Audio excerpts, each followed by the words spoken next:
বকফুলের বড়া বানাবো। কারা কারা বকফুলের বড়া খেতে ভালোবাসো? এই দেখো, এটাকে বেছে নিতে হবে, এইভাবে করে ফেলে দিতে হবে।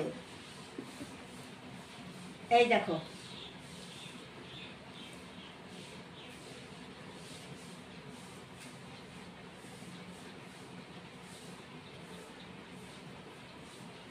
এই যে এটা বের করতে হবে। ভিতরে একটা আঁশ থাকে না, ওই আঁশটা বের করে দিতে হবে।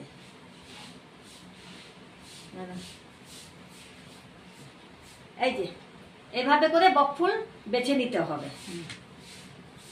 বকফুল বাছা আমার হয়ে গেছে। আর এই যে চানার ডাল ধুয়ে রেখে দিয়েছি, এর মধ্যে লঙ্কাও দিয়েছি। এটাকে এখন মিক্সিতে করে নিব, করে তারপরে বকফুল দিয়ে বানিয়ে নেব বড়া। দেখবে খেতে খুব ভালো লাগবে। এখন ডালটা মিক্সিতে দিয়ে দিচ্ছি লঙ্কা সহকারে।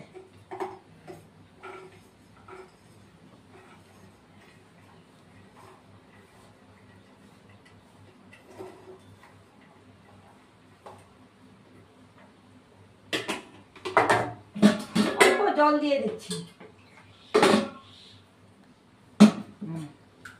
এবার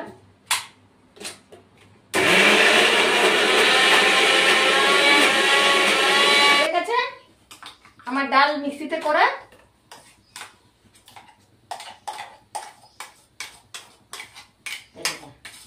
লবণ দিয়ে দিলাম, হলুদের গুঁড়ো দিয়ে দিলাম, কড়াইতে তেল দিয়ে দিলাম। কড়াই বসিয়ে দিয়েছি, তেলটা গরম হতে থাকবে। এটা আমি মেখে নিচ্ছি। এবার বড়া বানাচ্ছি বকফুল দিয়ে, চানার ডাল দিয়ে।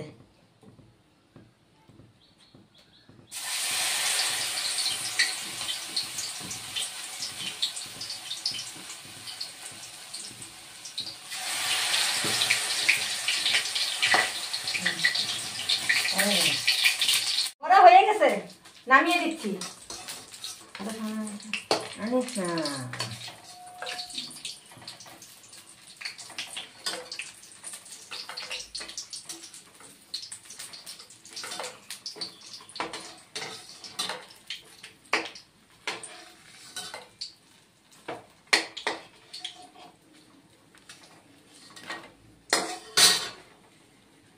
বকফুলের বড়া হয়ে গেছে।